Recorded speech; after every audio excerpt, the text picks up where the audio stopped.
Okay, recently we've shown a few videos talking about Vikings in the Americas. And not that just that they went to Newfoundland, but they had come all the way into the Americas. And in those videos, I've talked about a few things like, you know, Kensington runestone that was found up under a tree, still got the root marks on it and everything. There's no reason to doubt that, man. Showed a Phoenician tablet, or I was really just talking about these other things. And oddly, whenever I make a video or two like that about a subject, suddenly all of a sudden in my sidebar, whenever I'm looking around, will show up something that's extremely connected. I don't know if you've ever watched the Leak Project channel, but Rex is on there. Some of his stuff is way far out, but he's currently in the northwest of Texas, or northwest and Utah area of Americas.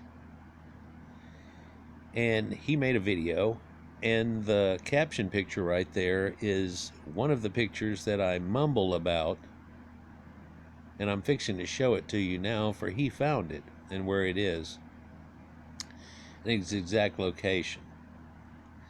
Now again, I did do a recent video where we showed where they did not just come into the North Americas, which we're about to show another evidence of, circumstantial or not,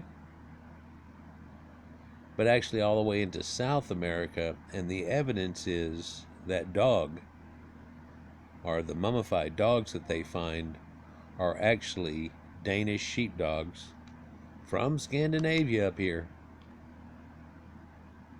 And that proves a connective. And somehow they either left their dogs there, or were killed off and their dogs remained.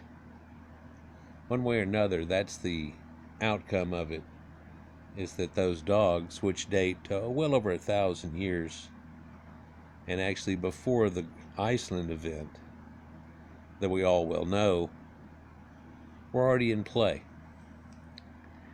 So, this is Denmark, and we're going to come across, and I guess this is the route that we're talking about, to Newfoundland and Labrador and L'Anse Meadows, where this is at. But strangely, we talked about recently how they could have come down into here. Are we talking about Louisiana in places, or no? And this was actually off the map here south, but where we're going to go today is up in here. So again, all over the place, because a lot of the other ones are showing a route which looks like it led them down the Delaware and the Hudson and coming into the Great Lakes and then down rivers. But this is way far off and really not close to a bunch of rivers, as to say. So coming in here, top of Arizona, bottom of Utah, right near Tikaboo Peak and so on, you see this area here called Fry Canyon. Well, Fry Canyon has some petroglyphs that are on it, and he went around through and took a look at these. And so we're going to get a closer look kind of from a ground view here and get a good look at it. And some of the other pictures that were there, there's this little collage. It is rather small, but we'll show this collage here once he comes down lower on it.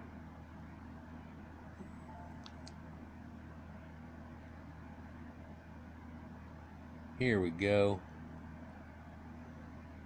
So there's all these people that are here in groupings, and then this weird squatter man looking thing. It's really a letter M that looks like it has a thumb sticking up out of it that's pointing in. There's a few snakes that are shown. Here's that little squatting M guy, if you will. There's this extremely long snake that's here that has a symbol in the middle of its body, which a lot of people before, and I've seen that glyph before, and did not know that that glyph is literally around the corner from this other one that I talked about. But it is. I mean, these are in succession and they're right there.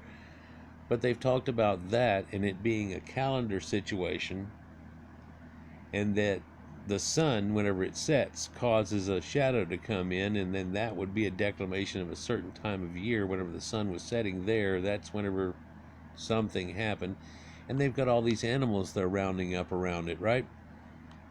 Well, I mean, I know that's so small you can barely see it. I've got it blown up here and I can barely see it. So here's another picture, the declination of it, and this zigzag, the snakes, and then there's what appear to be cattle and people all lined up, and the people are all joined up, and the cattle are all roped up to each other and connected to each other. It's kind of weird. You can see this in a few of them. And you look at these people here, and it's like they've got weird hats, and it reminds me of that Canadian hat with the flaps on the sides of the ears the guys are wearing or something. And their body is shaped like a shield or a heart. It's just odd. There's a Jacob's ladder type thing here, but it doesn't appear to be able to be worked into a calendar. But I don't know. Shadows will play different at different times of the year, but it's declimated here. And there's a big old duck looking thing right there that looks like a dinosaur here at the bottom. You can barely see. And then there's a man right here that's kind of a bird man, and they've even dug a little hole where his eye was, or utilized a natural one where his eyes were to end up making that. And here you can see an alien depiction. So they've used this a few times.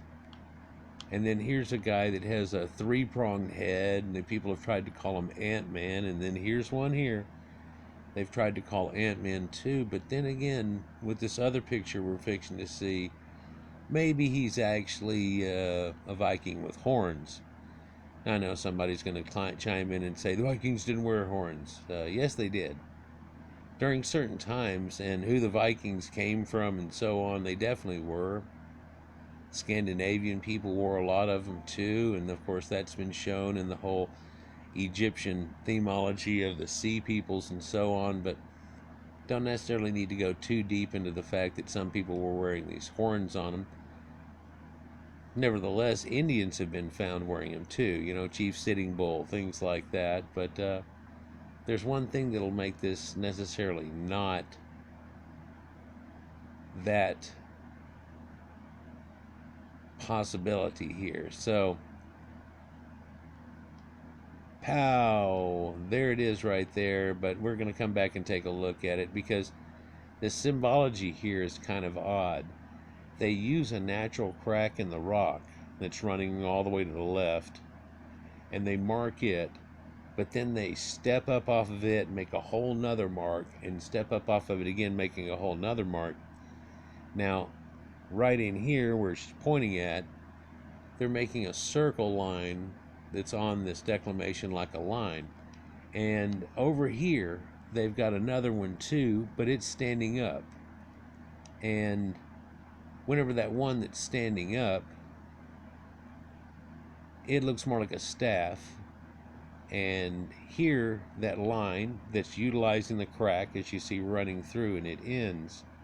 On the end of that's a trident. Just want to point that out, being Neptune, that there's a trident there.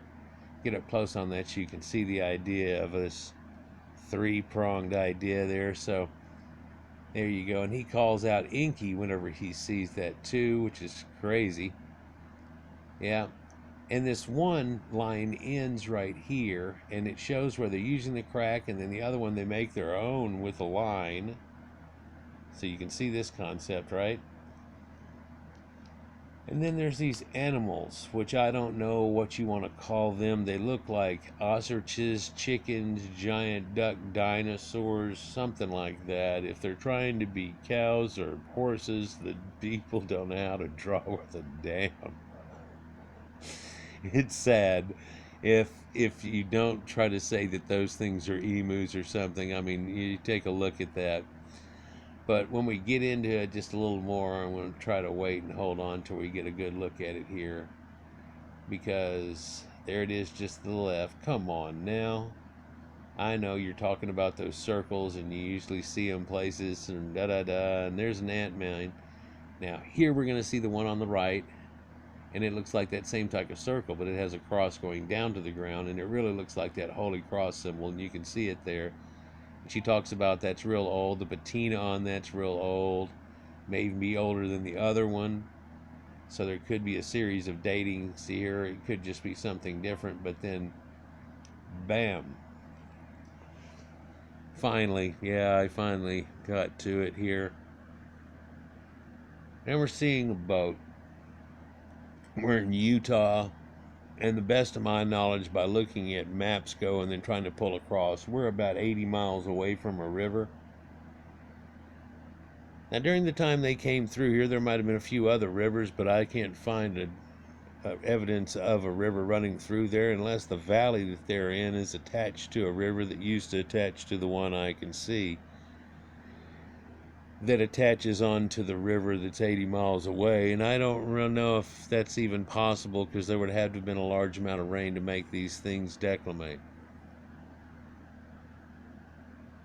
But you see, the Vikings are a people that other people that are that same genetics that we found out recently, both of which are known for tearing their boats apart, moving it across land, and rebuilding it. It's well known the Vikings did this type stuff, and in fact would take their boats and turn them into a village. Literally turn it upside down and end up taking other wood and making a barn out of it.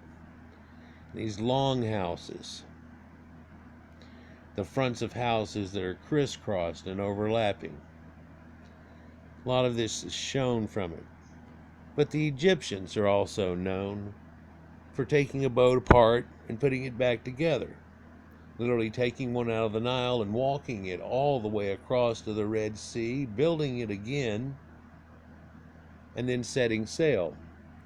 If you've ever heard the tale of Hatshepsut leaving out of Egypt and going up to the land of Punt and coming back, that's exactly what they did. Strange other connection here, if you will, that Scandinavian people, they're known for a few things, like skiing, going down mountains on skis, just planks of wood. Sounds crazy, doesn't it? But as we come into winter, also we start looking at things like sleds, because tires only have a small connection point with the ground, and wheels can go all over the place. But a sled, that works out real good, especially in places you don't get much traction, like maybe a bunch of sand or a bunch of snow, which are really kind of like each other in more ways than they're different. And lo and behold, even though Rudolph the Red-Nosed Reindeer and Eric the Red-Nosed Viking used to use sleds, the Egyptians, until the Hyksos got there, so we're told, also only used sleds. And they pulled massive statues with these sleds. So this isn't trying to be a connection between Scandinavians or people of Denmark or Vikings in Egypt necessarily. This is a video of me showing you that one of these pictures that I had seen before, and where it is, it kind of blows me away that where it is right around the corner from the alien that the other people use and never show this damn thing, or around the corner from the other one where they start talking about astrotheology and shit, and it's literally right around the corner from it in the same series. In fact, in this video in Leak Project, he goes, right around the corner from Ant-Man and the alien and da-da-da. They're going through there taking those pictures. Kind of odd. This one set of petroglyphs can be used 3 or 4 different shows and try to do a bunch of bullshit, and what a lot of times they are leaving out is this little boat. I don't know if you can notice, but it's got a definite haunch on the back, place for a keel, the situation that goes on there, a definite masted boat that is there. It's built in that style that's been shown a whole lot of times, although you can tell the artist here was about as good as pre-K to second grader with crayons. It's not like they brought their artists or their masons on this ship, apparently. People sometimes see better artwork and lesser artwork and everything, and it'd be like, yeah, okay, how about if I hand you the crayon, then you do it? And this is what we end up with. But we all agree that was okay. There it is again with that dragon head on the front of it, or whatever you want to call it. This version here, it almost looks like a buzzard head to me. But that's just because the artist isn't too damn good. He probably, like a second grader, trying to tell his parents, this is your boat, and that's you. And you go, oh, I'm the Ant-Man.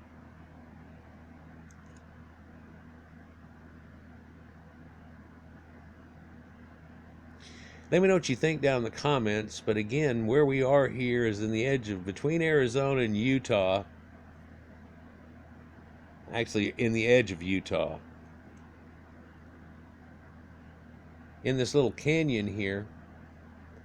And this is another piece of circumstantial evidence that most people just blow off and it's been dismissed and so on like that. This is just one picture. Just like they found another slab and it's got a man holding a spear and stuff, and it looks like he must have been a Templar type of thing. And then there's even a boat that's been carved into another stone that looks just like this boat, and a sword on it. And people have said, you know, that's a sword from the 5th or 6th century, because just before that they had da-da-da, and after that the hilt was always like this and da-da-da. But right during this time, that's the way those looked.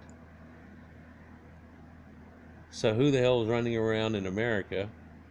And I believe that one was right up in towards the coming out of the Great Lakes.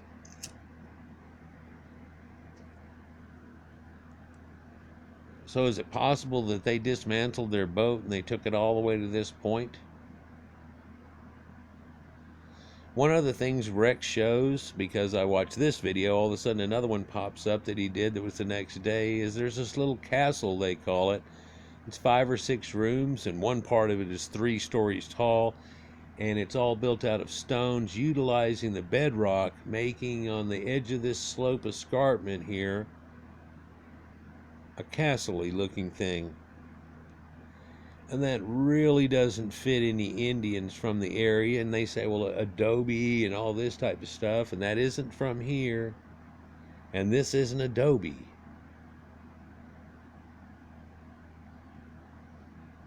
Kind of odd. Also, he says, you know, if this little valley here used to be a lake, like some of the people have said, that was right in front of him there, then they would have been pulling their ships up not too far away, and this would have only been a couple 100 yards away. That's not this site, that's the other one I just talked about, which is really not too far away. Easily within a day's travel, let's just say.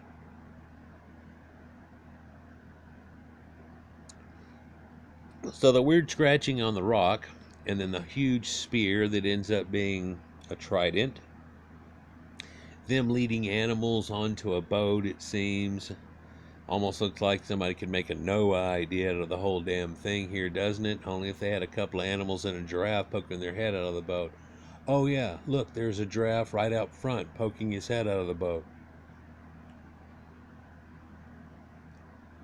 If I had some more little bup people on there, I could say, well, this is the people and the animals are all in the boat, and that's a giraffe with his head's too long poking out of the boat, couldn't I? I could also say this thing's kind of round like a coracle as opposed to being elongated, and it wouldn't make any difference for the aspect ratio you're looking at. And I don't want to get off into a Noah thing like I've shown so many times. Hell, Irving Finkel will show you that the original concept of it was coracles that have been used all the way up until modern times. But I think we're right here. I think this is a Viking type boat. I think this is a masted ship, and it's larger than normal ship, and not that little skinny one they talk about. They're showing it looking like they got an undercarriage here and stuff going on. It's a pretty big ship. Looks like they probably took it apart and ran around here, and I don't know if they ran into Indians or what happened. I don't know if they finally made it back and keep it a secret. Who knows what happened to these people? There's no depictions of dogs, apparently, although there is something right there next to it that looks a little more like a mountain goat than a dog. Then again, Crayon Man here, that could be a dog. It's as big as the ship. Yeah, goats aren't as big as the ship either. This is Crayon Man. And let's make up another story here where we were on the ship and a dinosaur was attacking you. Really? Where's the water at? Oh, that's that wiggly line back over there with the snake.